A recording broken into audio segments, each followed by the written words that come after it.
Infinitamente es un podcast de testimonios personales, por lo que no sustituye el acompañamiento ni diagnóstico de ningún profesional de la salud. Hola, hola, ¿qué tal? Bienvenidos a Infinitamente. Yo soy Karina. Este es el primer capítulo de Mi vientre a las estrellas. Así sané mis pérdidas gestacionales. Comenzamos ya.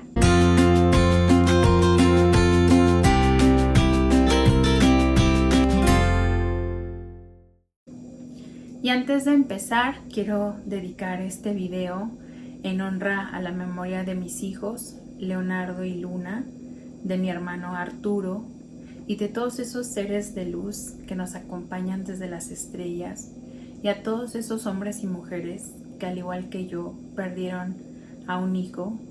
Para todos ustedes y en honra al proceso que han vivido, también es este video.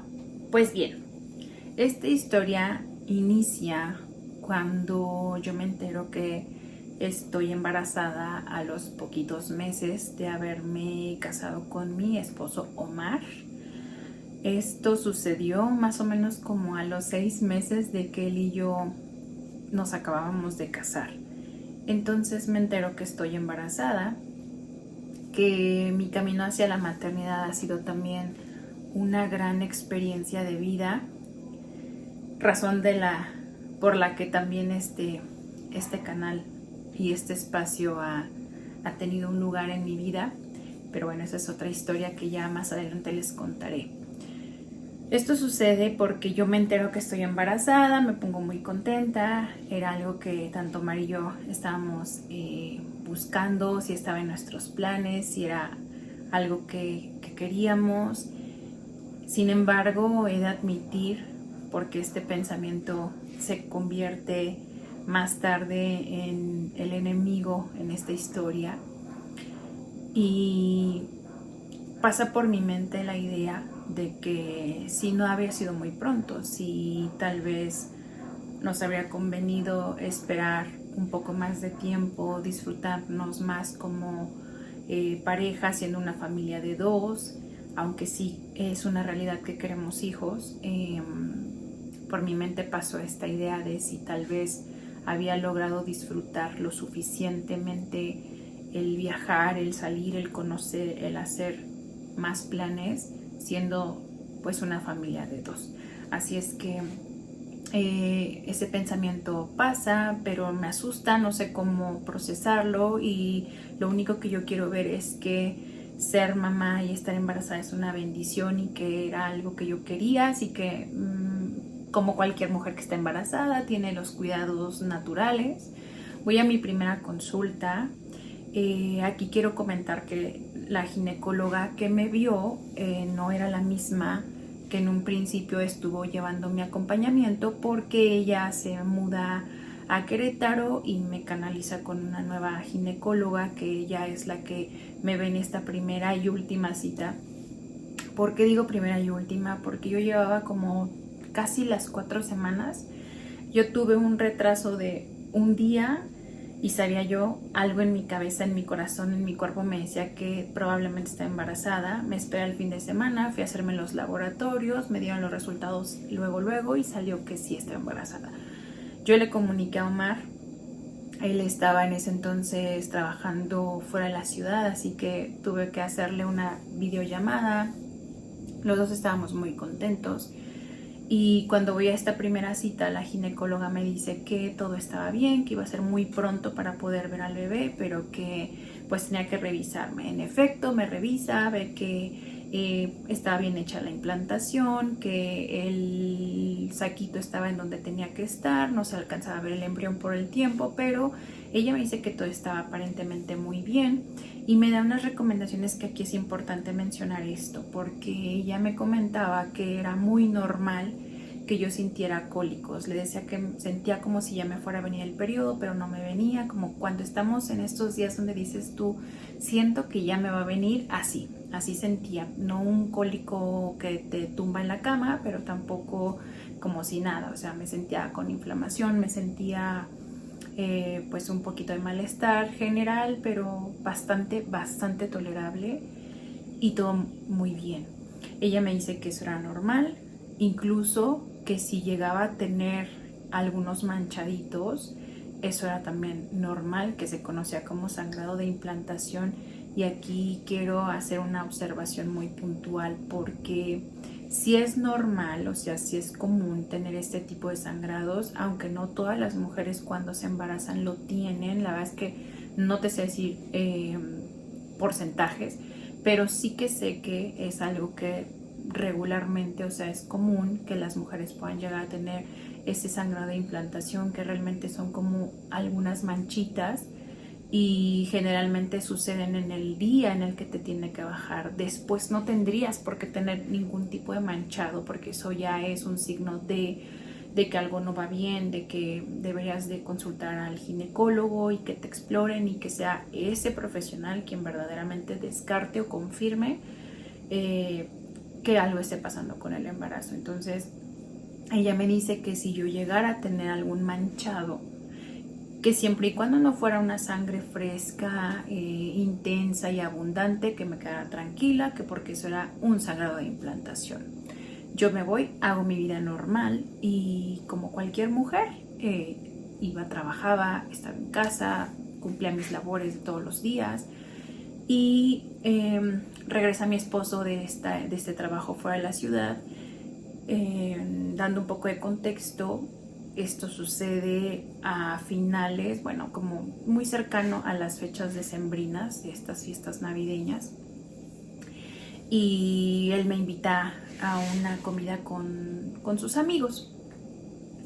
Yo llego al restaurante y al sentarme empiezo a sentir como si me estuviera bajando algo extraño, como si cuando estás en tus días y empiezas a sentir como el flujo va saliendo. Entonces yo me quedé muy extrañada porque dije, pues si se supone que estoy embarazada, ¿por qué estoy sintiendo esto, no? Me causó mucha extrañeza porque era cada vez más y más y más, y decidí ir al baño, revisarme, saber qué estaba pasando. Llego al baño y aquí comienza la historia de terror, porque justo cuando voy entrando al baño y llevaba un vestido, al bajar mi ropa interior se viene un coágulo del tamaño de la palma de mi mano, era enorme, y sangre y sangre y sangre y sangre. Yo estaba muy asustada, no sabía qué hacer, estaba entre si limpiaba, entre si pedía ayuda, pero no sabía qué hacer. Era un baño público, era un restaurante, mi esposo estaba afuera con sus amigos, claramente nadie me iba a escuchar si yo pedía ayuda. Tenía mucho miedo. Recuerdo que mi corazón iba a 1000 por minuto. Y lo único que se me ocurrió fue, niñas, ustedes saben qué significa esto. Es hacerte una bola de papel, o sea, hacer 1000 vueltas con el papel de baño para poderme poner algo que me absorbiera mientras yo salía. Limpié el sanitario, me salía a buscar a mi esposo y le dije, tenemos que hablar.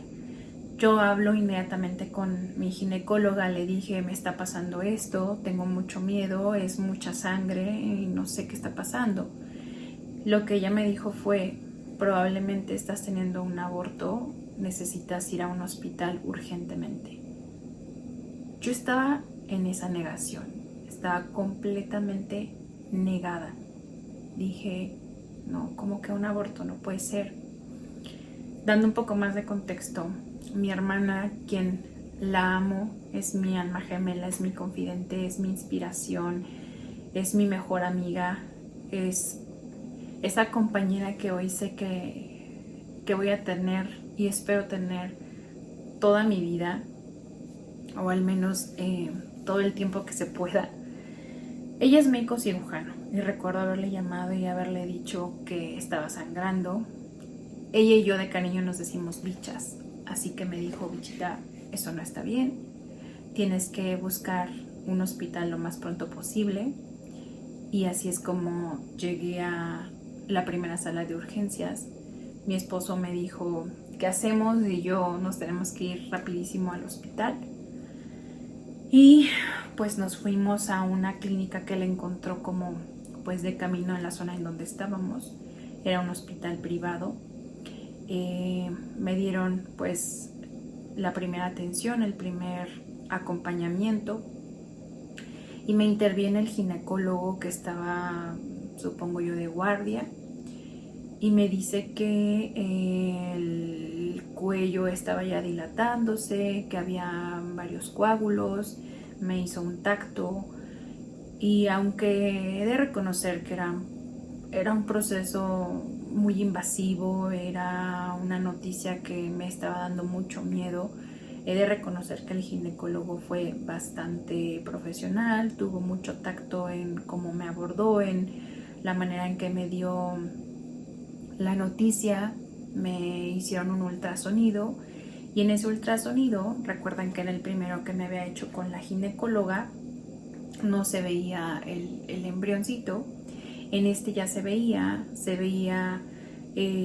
pues que estaba ahí, se veía su latido, se veía como un destellito que era su corazón latiendo, y el ultrasonografista me dijo que el bebé estaba bien, que había habido un desprendimiento y que eso era lo que estaba generando el sangrado. El diagnóstico que el doctor me dio en ese momento fue que tenía un hematoma retrocorial, es decir, que se había desprendido el saco gestacional casi en un 80%. O sea que la casita de mi bebé, el saquito en donde se iba a terminar de formar, estaba colgando de prácticamente un hilito.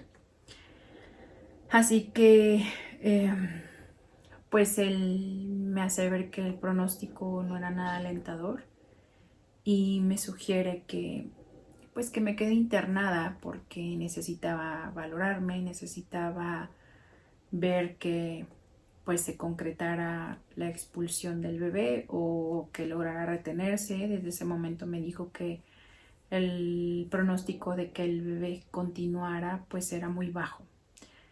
Yo recuerdo esa noticia y de verdad fue algo que me destruyó. Fue algo que nunca en mi vida había sentido tanto dolor. Hoy me conmueve porque sé que en ese entonces fue algo que me hizo poner en perspectiva mi vida, y definitivamente es algo que hoy recuerdo con mucha compasión hacia mí misma, porque creo que necesité sacar valor y fuerza de no sé dónde, pero lo logré. Y fue un camino muy, muy largo. Cuando el doctor me dice que era un embarazo de muy alto riesgo y que me tenían que dejar internada por lo menos un par de días, pues al final del día es un negocio, es un hospital, y me dicen que pues eso implicaba pues tener que hacer algunos pagos, que esta es una parte que también creo que difícilmente nos detenemos a pensar en hacer como pues un plan, ¿no? Cuando se presente algún imprevisto. Evidentemente el monto para yo poderme quedar en ese hospital no lo tenía. Así que él me dice, o te quedas aquí, más los gastos que implique tu hospitalización, considerándolos, o el buscar irme al seguro social, ¿no? Mi esposo me dice, hacemos lo que tú quieras, pero yo tenía la conciencia y sabía que no teníamos en ese momento la manera de poder cubrir algo que iba a ser incierto de un monto de cuánto poderte quedar hospitalizado, ¿no? Así que yo le dije, vámonos al seguro social. Aquí en México se llama IMSS. Y pues nos fuimos. Cuando llego al seguro social,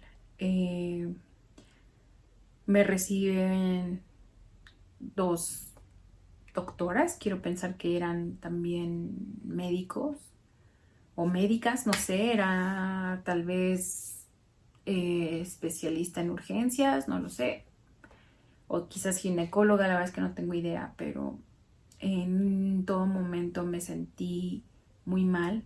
Tú vas sintiéndote físicamente, no me sentía mal, realmente tenía cero dolor. No sé si por el medicamento que ya me habían puesto en la primera clínica, pero me sentía como desconectada, como que en esta negación de la que les hablo, en donde no piensas, o sea, estás como que en un bucle de pensamiento de esto no está pasando, no es cierto, voy a despertar, es una pesadilla, a ver, ahorita va a salir el doctor y me va a decir que todo fue un error, que me quede tranquila, y entonces esos eran los pensamientos que daban vueltas en mi cabeza. Mientras mi hermana llenaba documentos, mientras me decían que me tenía que quedar ahí hospitalizada, me hacen un tercer ultrasonido y en ese ultrasonido el doctor me dice, a ver si hay un desprendimiento muy grande. Me dijo, pero quédate tranquila porque tu bebé está bien, tiene el latido bien, te vamos a dejar internada y vamos a ver cómo evolucionas. Me dejan en esa clínica del Seguro Social como un par de días. Yo entro en la noche y en la noche del día siguiente me va a buscar una enfermera y me dice, Karina, te vamos a mandar a piso porque aquí en urgencia solamente hay dos tipos de pacientes. Las pacientes que ya están en sala de expulsión, algo así le llaman, que es cuando ya van a dar a luz, o las que tuvieron una amenaza de aborto como tú, pero que ya están expulsando igual a su bebé. Entonces pues tú no eres ninguna de esas dos, tu sangrado ya paró, el latido de tu bebé y todo sigue muy bien con él, así que te vamos a mandar a piso a ver cómo evolucionas.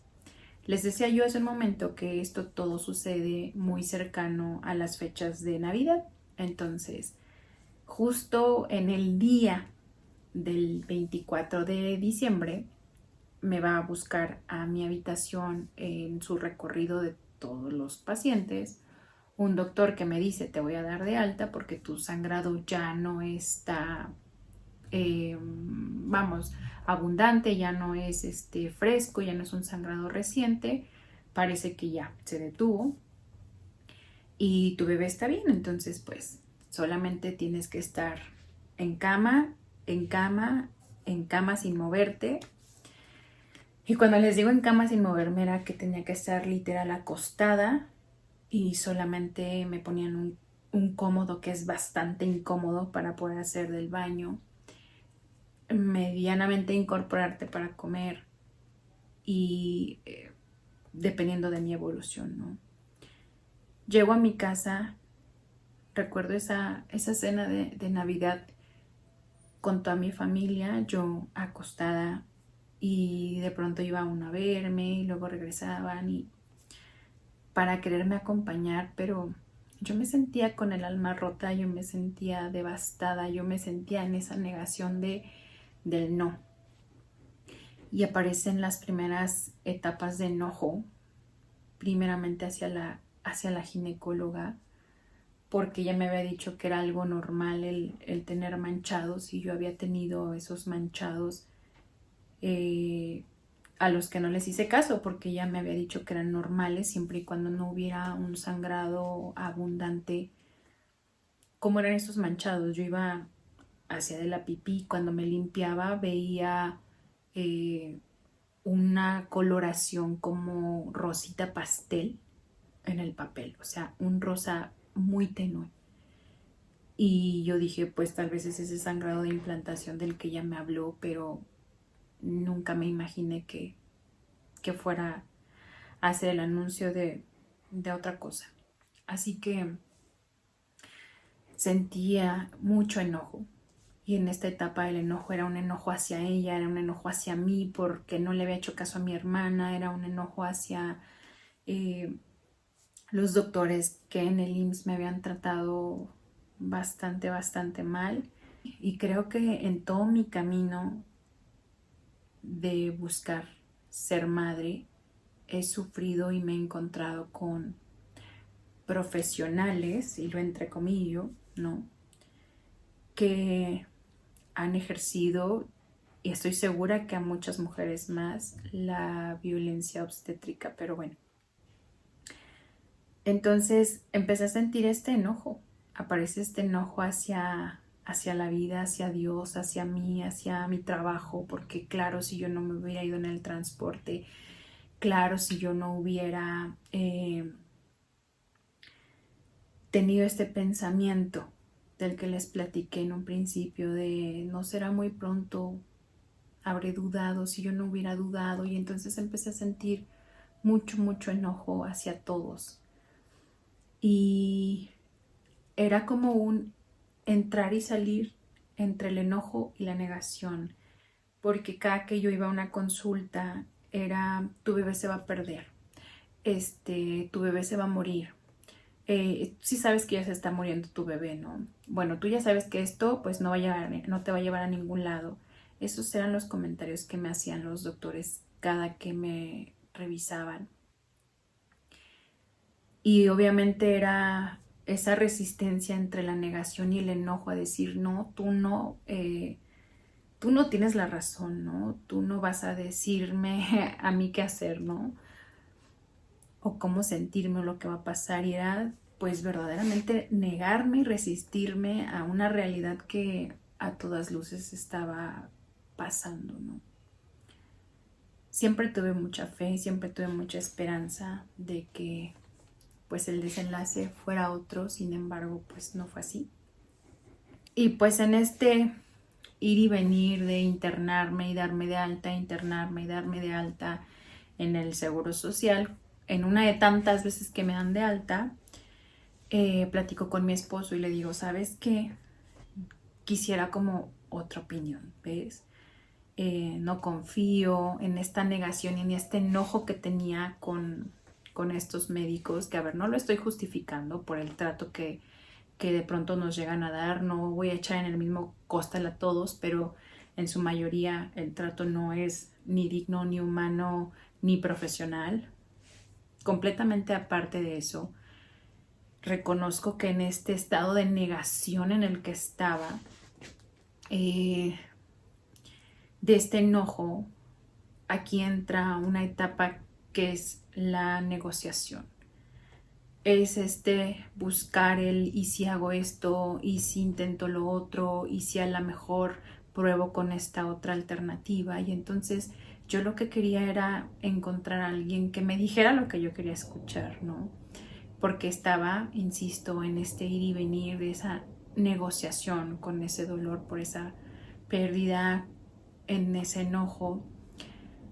Le digo a mi esposo, en una de tantas veces que me dieron de alta: vamos a buscar una segunda opinión, vamos a buscar otro ginecólogo. Encontramos unas clínicas en donde se especializan únicamente como en el tema del embarazo y toda la parte como de alumbramiento, pediatría y pues esta etapa, ¿no? Hacer este acompañamiento madre-hijos.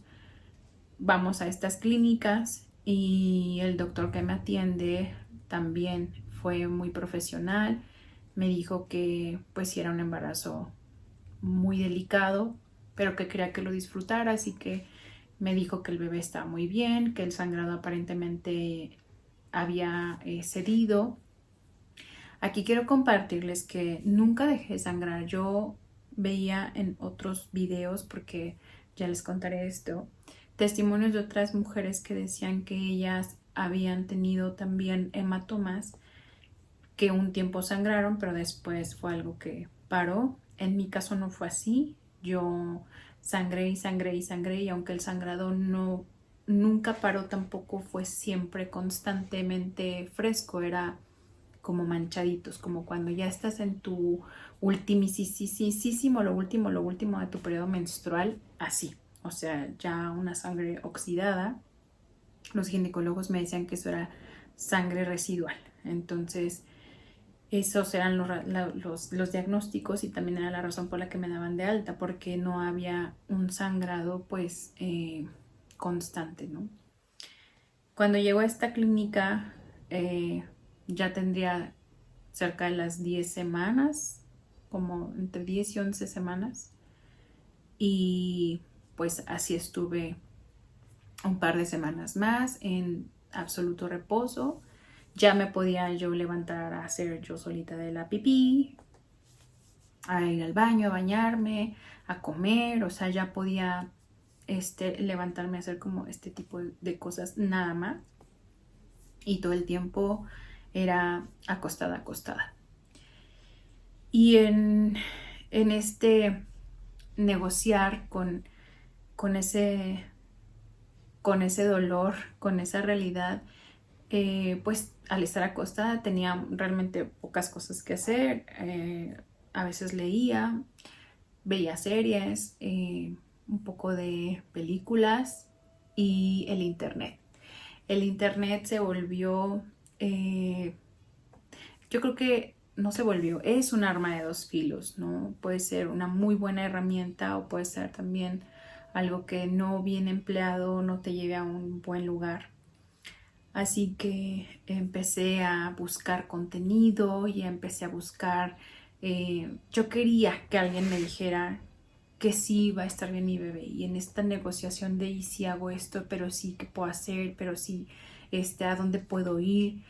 Recordemos que era temporada de Navidad, así que muchos lugares estaban cerrados, no tenía como que muchas alternativas y encontré este ginecólogo que me hizo sentir cómoda y confiada, y cuando estaba yendo a las consultas me acuerdo que eh, me tocaba ir también de manera paralela al seguro social porque yo trabajaba y tenía que llevar mis incapacidades. Entonces aquí algo que me parece bastante absurdo es que la misma institución te da una instrucción de un reposo total y absoluto, pero tienes que ir tú a hacer tantos trámites tan burocráticos que me parecía completamente absurdo y contradictorio.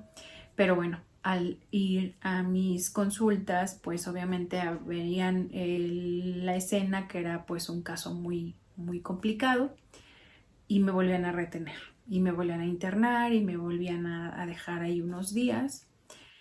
Y recuerdo que la situación empieza a ponerse más complicada cuando en un ultrasonido que me estaban haciendo para poder descartar, como le llaman, ultrasonido de marcadores,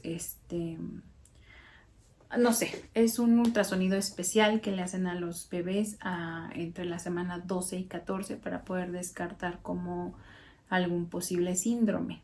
Entonces le hicieron ese ultrasonido a mi bebé y me dijeron que todo estaba muy bien, que el bebé venía bien y que era pues sí algo pues asombroso porque el hematoma era muy muy grande y pues se esperaba que pues pudiera tener algún retardo en el crecimiento. Sin embargo no fue así. Entonces por un lado me decían que el bebé estaba muy bien pero que el embarazo no estaba bien. Entonces eso era algo que me tenía constantemente en esta eh, lucha entre el estar buscando constantemente quién me pudiera decir eso que yo quería escuchar, ¿no? En ese ultrasonido, una de las ginecólogas me dijo, todo está bien con tu bebé, pero tiene muy poco líquido. Me dice, tiene que tener no sé qué medida y el tuyo tiene el límite inferior, o sea, está en el límite inferior. Entonces, no estás tomando mucha agua o qué está pasando. Y yo le dije, pues sí, estoy tomando la cantidad de agua que suelo tomar como en el día. Y me dice que pues tengo que tomar más porque el bebé se está quedando sin líquido. Me dice, me da la impresión de que ya se te rompió la membrana. Y yo no, pues no, no puede ser porque tiene 14 semanas, ¿no? Y me dice, sí, es muy pequeño, entonces, no has tenido pérdida de líquido, no has sentido como que, no has visto que te sale líquido. Y yo, pues no, les recuerdo, siempre estuve sangrando. Entonces le mencioné eso a ella y le dije, no sé si el líquido se ha mezclado con la sangre y pues no lo veo. Le dije, entonces, pues no sé si una noche previa al bañarme yo sentía que salía algo, pero me revisaba y no tenía nada.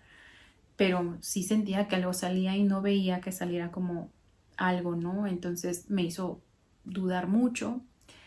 Al día siguiente me dieron de alta, le comento esto a mi esposo y me dice, pues vamos otra vez con este ginecólogo que estaba en la clínica particular.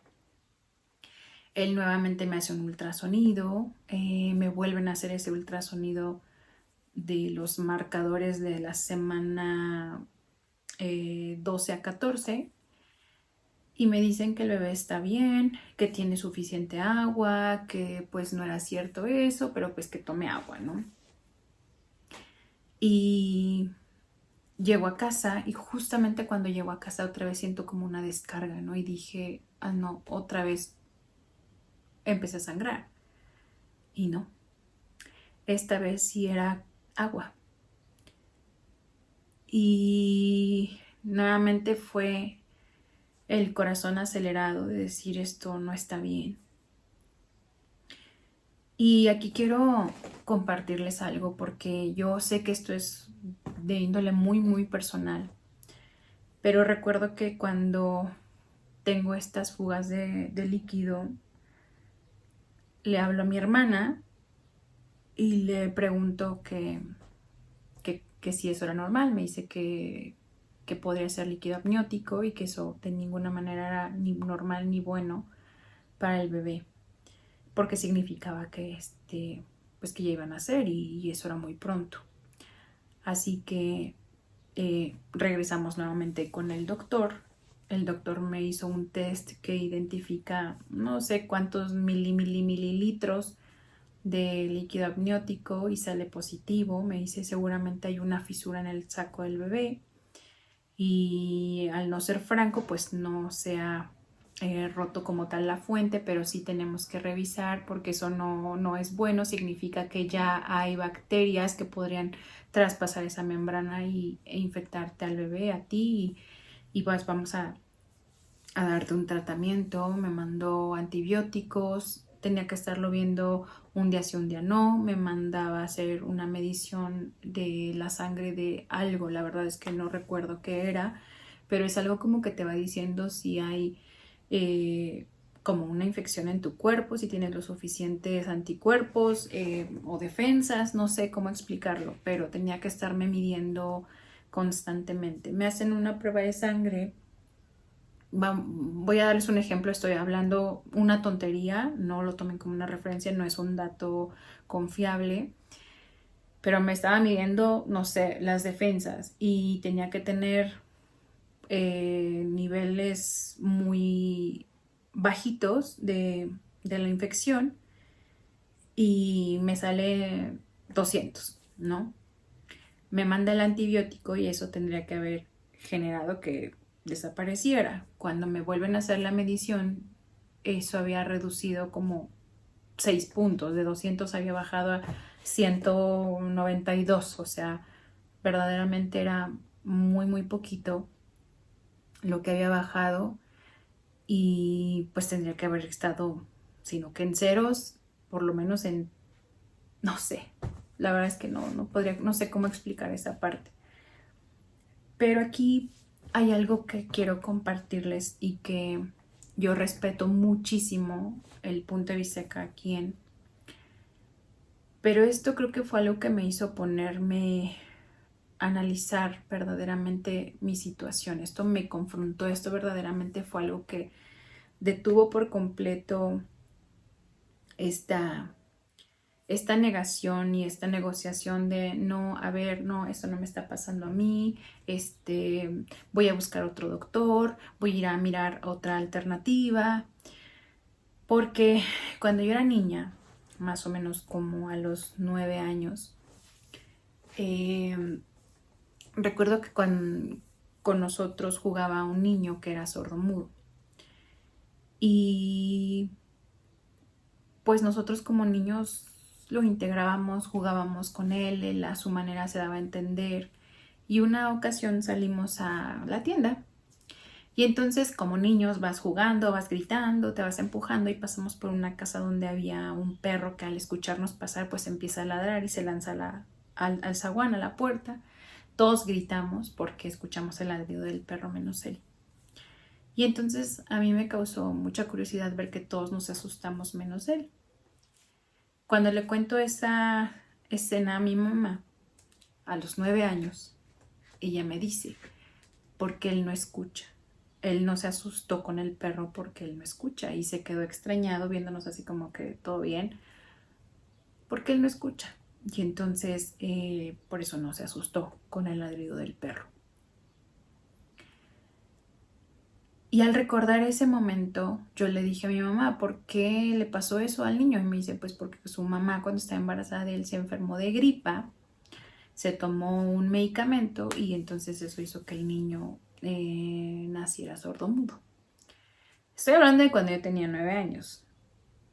Eso se me quedó como muy grabado. Además de que yo creo que es sabido por todos, cuando te tomas una aspirina, te tomas una pastilla para el dolor de cabeza, la gripa, el cuerpo, el estómago, todos los medicamentos, o en su mayoría, más del 95%, tienen un símbolo de una embarazadita que dice no tomar medicamento o que este medicamento no se consuma durante el embarazo, ¿no? Y se acuerdan que les dije que yo estaba acostada con un celular e internet sin hacer nada. Mi mente empezaba a buscar respuestas, a negociar con ese dolor. Y entonces empecé a buscar qué pasaba, si era real o no era real, que había un impacto de medicamentos en los bebés. Sobre todo porque yo tenía muy presente esto que en su momento mi mamá me había dicho, ¿no? Que la mamá de este niño se había enfermado de gripa, se tomó un medicamento y eso le pasó. Y yo dije, si ella estaba enferma de gripa y su bebé nació así, ¿yo cuánto tiempo tengo que estar tomando este medicamento? ¿Qué puede pasar, no?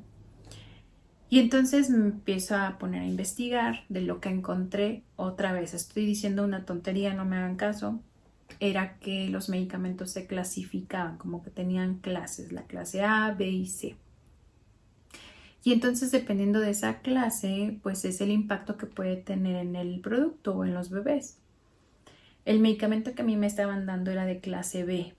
Entonces, recuerdo que decía que justo podría ocasionar ceguera, sordera, que no se terminara de desarrollar ciertos órganos, no sé, afecciones cardíacas, etcétera.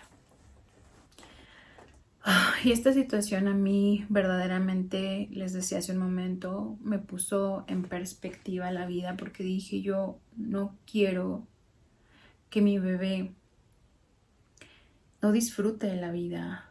Insisto y lo digo con todo el respeto que todos me merecen y quienes han decidido asumir ese reto de un bebé con condiciones de necesidades especiales.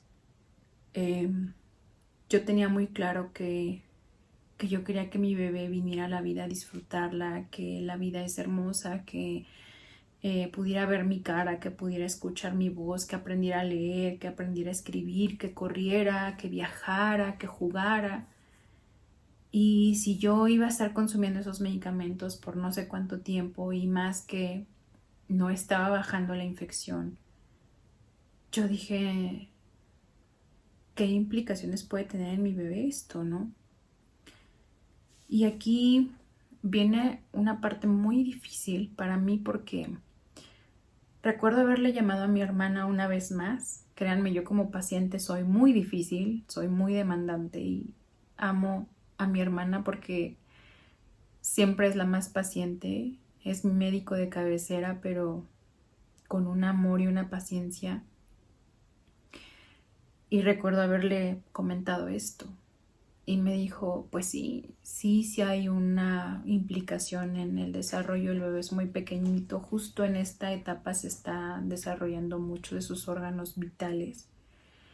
Y pues sí, los antibióticos y los medicamentos que te están dando van a tener un impacto en su desarrollo, ¿no?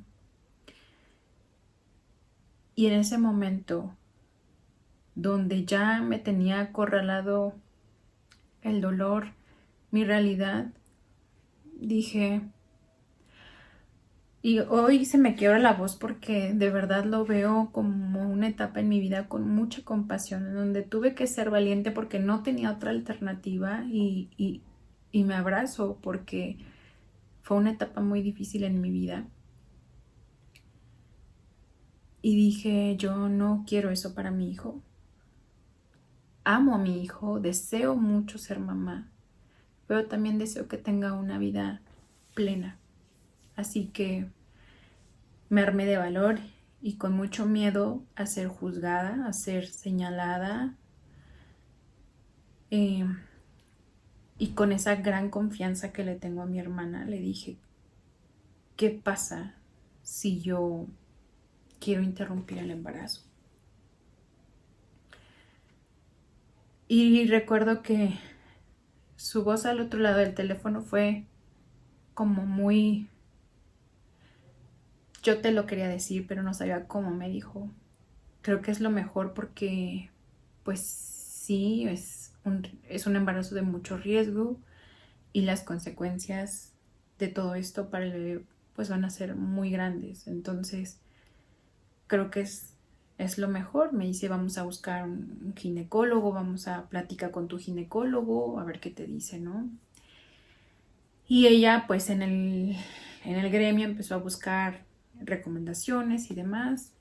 Le hice ese planteamiento a mi ginecólogo, el que me estaba mirando en ese entonces, y me dijo que sí. Me dijo, creo que es lo mejor. Me dice, es la decisión más atinada porque esto ya está teniendo pues consecuencias cada vez mayores. Primero fue el hematoma, después está haciendo lo de el saquito que ya se fisuraron las membranas y ahora ya tienes una infección. Me dice, y pues ya no hay nada que proteja al bebé. Una vez rota la membrana, pues puede entrar una bacteria y pueden pasar muchas cosas. Para evitar una infección mayor necesitamos darte medicamentos. Esos medicamentos tienen implicaciones en tu bebé. Entonces el cuadro era bastante claro y desolador. Así que yo siempre he estado en terapia, llevo cerca de 10 años en terapia. Para quienes van a terapia me entenderán, no es como que cada 8 días vaya. Al final del día yo soy psicóloga, me dedico a la clínica, así que tengo que llevar un acompañamiento de forma constante o al menos regular. Así que con mi última psicóloga yo no podía salir. Recuerdo haberle llamado y haberle dicho que necesitaba que me diera una consulta en línea. Le conté todo. Recuerdo esa cita con Omar a mi lado. Omar nunca dijo una sola palabra, estaba igual que yo en shock. Lloré muchísimo y recuerdo que ella me dijo que pues que era un acto muy valiente y que pues hablara con mi bebé, que le dijera que era una disculpa si sentía esa culpa y que pues que le dijera que todo aquello que sentía, miedo, dolor, tristeza, o que le escribiera una carta y en esa carta pues le pusiera todo esto, ¿no? Así lo hice y créanme que fue algo que me ayudó a poder enfrentar lo que venía. Después de esa consulta le di la noticia a mi familia, a mis padres, a mis suegros, quienes en todo momento se portaron como una verdadera familia conmigo. Recuerdo que nos tomamos todos de la mano, hicimos una oración, le agradecimos, nos despedimos.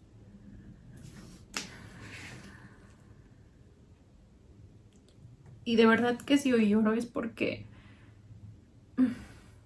lo veo desde un lugar de mucha compasión para mí, para mi esposo, para mi familia. Y mi hermana me consigue una nueva ginecóloga. Ya no pude llevar el legrado, me hicieron un legrado con el ginecólogo anterior porque él pues tenía unos honorarios y esta ginecóloga fue bastante empática, prácticamente nos hizo el favor y solamente nos cobró el uso del quirófano. Y ella fue la que me asistió, ella fue quien me hizo todo el procedimiento. Y viene esta etapa en todo duelo, conocida como depresión. Y créanme, la depresión se ve de 1000 formas. A veces pensamos como en ese cliché de no te bañas, no quieres comer, no tienes ganas de levantarte, todo el tiempo quieres estar dormido, pero les aseguro que hay personas que son bastante funcionales en la sociedad y están atravesando por depresiones terribles. Y en ese momento en el que me estaban preparando, en el que me metieron a la cirugía, en el que tuve que tomar el medicamento para producir las contracciones, estar en esa clínica y en esa plancha de hospital, recordar que me dijeron aquí está tu bebé, que me lo pusieron en el pecho, lo besé, le dije que lo amaba y me despedí de él. Abracé al mismo tiempo esa tristeza, ese dolor. Y me dejé sentir el dolor. Me dejé sentir esa tristeza. Me dejé aceptar esa nueva realidad. Fue algo que me dolió muchísimo. Me rompí por completo. Lloraba y lloraba y lloraba. Y era como si hubiera entrado en una especie de tornado, que me envolvía el enojo, me envolvía el dolor, me envolvía el tal vez hice lo correcto y si hubiera seguido luchando y si mi bebé no se saliera porque él estaba todavía para mí. Fue muy difícil, muy difícil poder sobrevivir en ese tornado de emociones, de pensamientos. Pero algo que me ayudó muchísimo fue que Omar nunca me soltó. Yo recuerdo que entré en crisis diciéndole que pues que yo no iba a poder ser mamá, que no quería traerle dolor a su vida. Uno también se rompe y se rompe en 1000 pedazos. Pero él también estaba roto. Y al ver esa realidad en mi vida, dije, a ver, Karina, ¿sabes cuál es el camino? Y esto solamente tiene 2 opciones. O te sientas a lamerte las heridas eternamente, o te mueves de aquí. Y elegí la segunda opción. El empezar a trabajar, el empezar a moverme, el empezar a hacer cosas que necesitaba hacer algo. No quería sentirme así. Cremamos a Leo y una parte de sus cenizas mi esposo decidió que se sepultaran junto a algunos seres queridos de él, y la otra parte de las cenizas yo decidí esparcirlas en un lugar que es mi lugar favorito. Yo creo que aquí en la ciudad es un lugar hermoso al que suelo ir cada que tengo oportunidad, y ir a ese lugar me reconforta muchísimo. Es encontrarme conmigo, pero encontrarme con mi hijo, pero encontrar mucha paz, conectar con la naturaleza, calmar mi mente, recargar mi energía. Así que para mí el que él esté ahí representa mucho. Así que una parte de sus cenizas está con parte de la familia y la otra parte de sus cenizas está en ese lugar que para mí es muy especial.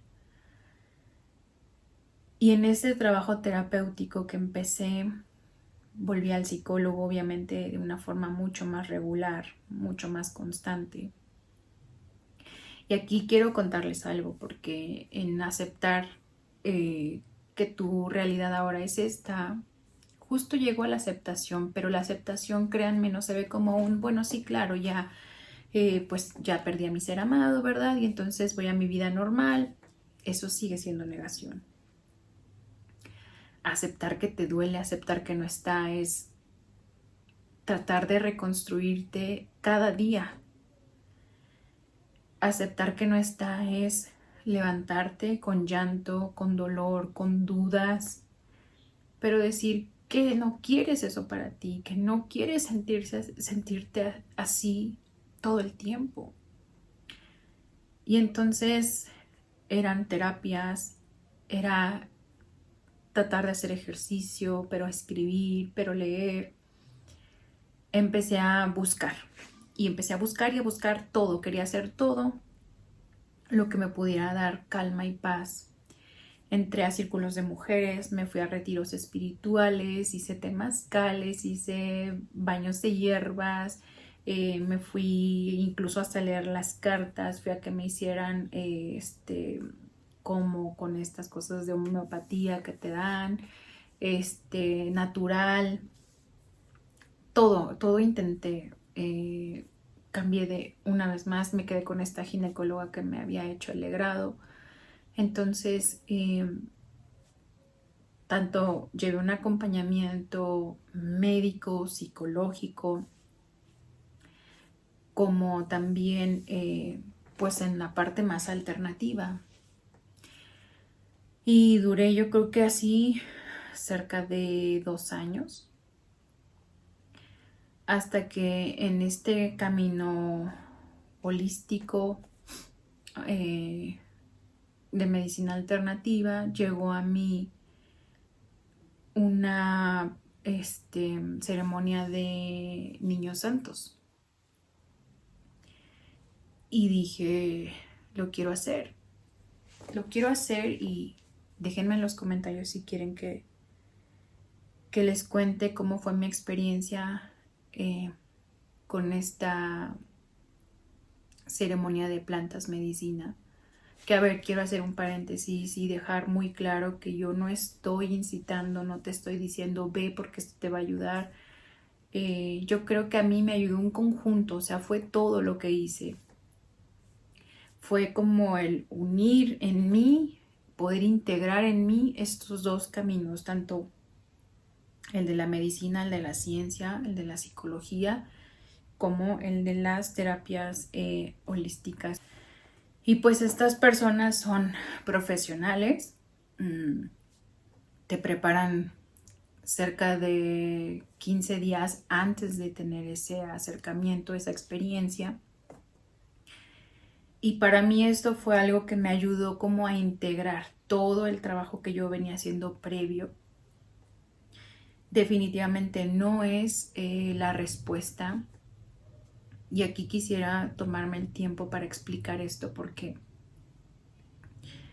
no es algo que va a suceder mágicamente. Creo que hoy en día estamos acostumbrados a que la inmediatez de la vida puede ser aplicada a nuestras emociones y no es así. Tú no calmas una crisis de ansiedad como pides algo en Amazon que viene desde Estados Unidos y en un día lo tienes en la puerta de tu casa. Gestionar tus emociones no es tan rápido como me duele la cabeza, me tomo una aspirina y listo, se me quitó el dolor en media hora. Esto es un trabajo, esto es un proceso.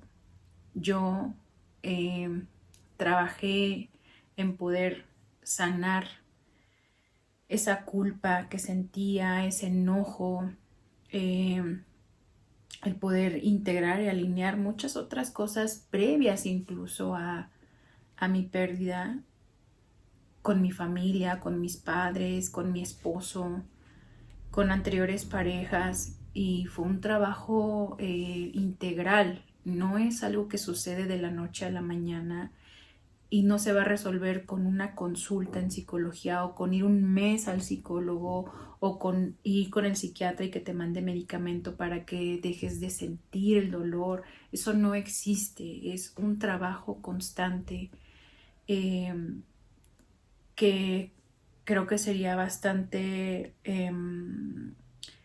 malo de mi parte decirles un tiempo específico porque creo que los tiempos de nadie son comparables ni replicables, así que creo que es un trabajo individual y personal.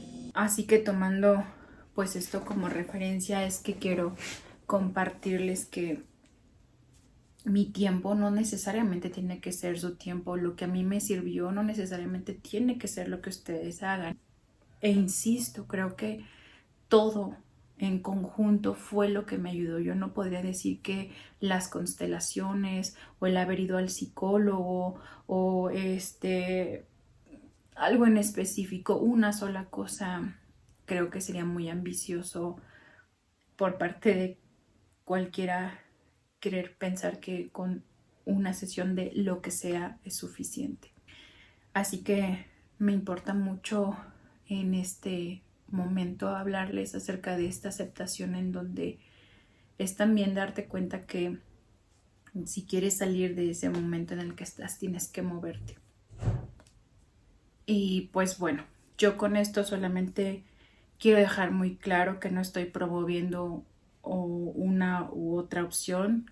Simplemente digo que a mí ambas me ayudaron y que sea el camino que tú elijas o ambos, si te asegures que ese médico, ese ginecólogo o psicóloga o el facilitador que vaya a acompañarte en esa ceremonia, en lo que sea que tú elijas hacer, que te asegures que sea una persona experta, que esté formada, que esté preparado, que verdaderamente sea un profesional, porque me parece que si bien a mí fue algo que me ayudó a integrar todo, yo no estoy diciendo que específicamente esta experiencia con niños santos, que para quienes no sepan qué son los niños santos, es psilocibina o hongos. Más tarde también tuve una experiencia, yo creo que como medio año después de los niños santos, tuve una experiencia con algo que se llama bufo alvarius. También si quieren que les cuente mi experiencia, para mí fueron experiencias hermosas, fue extraordinario, fue algo que me ayudó a integrar todo el trabajo previo y me facilitó la siguiente etapa que más tarde volví a tener una pérdida. No estoy diciendo que ya no me dolió para nada, claro que es difícil, claro que te confronta, claro que es un reto para ti el poder enfrentarte y volver a vivir esto. Claro que lo vives de una forma distinta porque ahora tienes herramientas que puedes utilizar y que verdaderamente te ayudan a atravesar de la misma forma todas estas etapas de la negación, del dolor, del enojo, de esa tristeza, pero desde un lugar, insisto, de mucha compasión, de mucho amor y de mucha contención que te aprendes a dar a ti mismo. Entonces, para mí estas experiencias fueron algo que me ayudaron muchísimo. No generalizo ni promuevo que lo hagan, simplemente estoy contando mi experiencia y si quieren que les cuente acerca de estas experiencias, déjenmelo en los comentarios. Para finalizar, la última de las etapas del duelo es la resignificación. Y yo elegí que las pérdidas de mis hijos no significaran dolor, tristeza, depresión o un conflicto. Creo firmemente que las cosas que nos tocan vivir no tienen por qué definir ni nuestro presente ni nuestro futuro y que todos tenemos la capacidad de elegir poder aprender poder tomar un aprendizaje o una lección de lo que nos toca vivir o simplemente verlo como una experiencia más de vida. Y yo hoy puedo decir que gracias a esas experiencias no nacieron mis hijos, pero sí nace este espacio en donde yo le puedo brindar mi experiencia a otras personas que al igual que yo perdieron a sus hijos.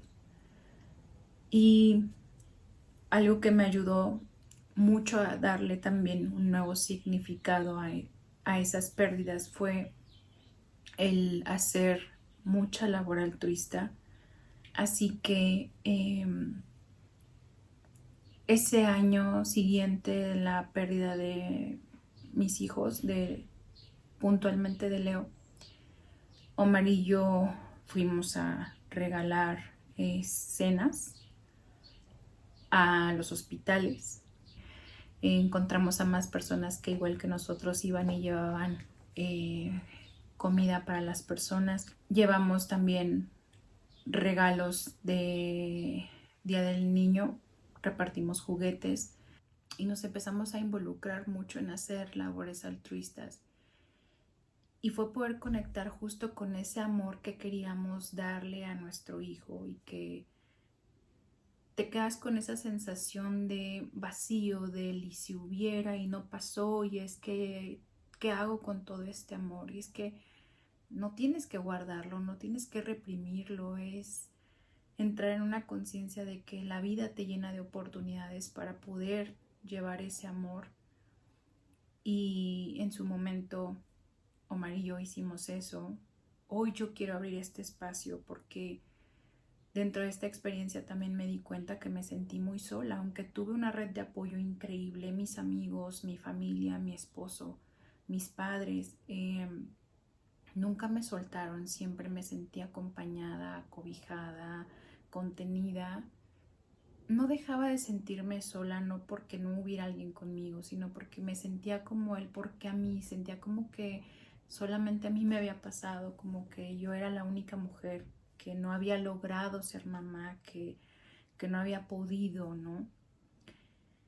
Y no tienen una idea cuando muchos amigos míos, muchos cercanos, otros tal vez que por el tiempo y la distancia no nos habíamos perdido un poquito la pista. Cuando yo compartí la noticia de que había perdido a Leo, no tienen una idea de cuántos amigos y cuántas amistades o conocidos se acercaron a mí a decirme, a mí me pasó igual que a ti, nosotros también perdimos a un bebé, muchísimas amigas que igual a mí me pasó, pero yo no lo dije, yo no lo conté, yo no supe qué hacer, lo vivimos mucho en soledad, como que lo vivimos muy, muy solitas, muy sintiéndonos como que solo a mí me pasó y me puse a pensar si somos tantas a las que nos ha pasado, porque de pronto lo vivimos tan solas. Así que esa fue también una de las razones por las que este espacio nace, para poder acompañarnos, para poder compartir mi historia y poderte transmitir que sea lo que sea que estés viviendo, sea la negación, sea el enojo, sea la culpa, sea la tristeza, déjalo pasar, viene con un mensaje para ti y solo quieres ser escuchado, solo permítete sentirlo. Te aseguro que te lleva curiosamente a un lugar de mucha más paz, de una transformación muy profunda, y yo hoy puedo decir que abrazo a esa mujer que tuvo que enfrentarse a tomar una decisión entre continuar o no con su embarazo. Y yo hoy sé que mis hijos están conmigo, los tengo siempre presentes y quiero enviarte un abrazo a ti que me estás viendo y que tal vez estás pasando por esto o tal vez conoces de alguien que esté pasando por esto. Y solamente agradecerte por haber llegado hasta este momento del video, decirte que sea lo que sea que estés viviendo, busques ayuda profesional. Si algo de lo que yo compartí resonó contigo, es un placer para mí compartir contigo, pero esto no sustituye ningún acompañamiento especializado, así que no abandones tu proceso. Todos necesitamos en algún momento ayuda y si tú hoy lo requieres, no dudes en pedirlo. Les agradezco por haber llegado hasta esta parte del video. Para mí ha sido un honor compartirlo y no se olviden de suscribirse, enviarle esta información a quien consideren que puede hacerlo sentir acompañada o acompañado y nos vemos en el siguiente capítulo. Nos vemos pronto y te mando un abrazo al alma.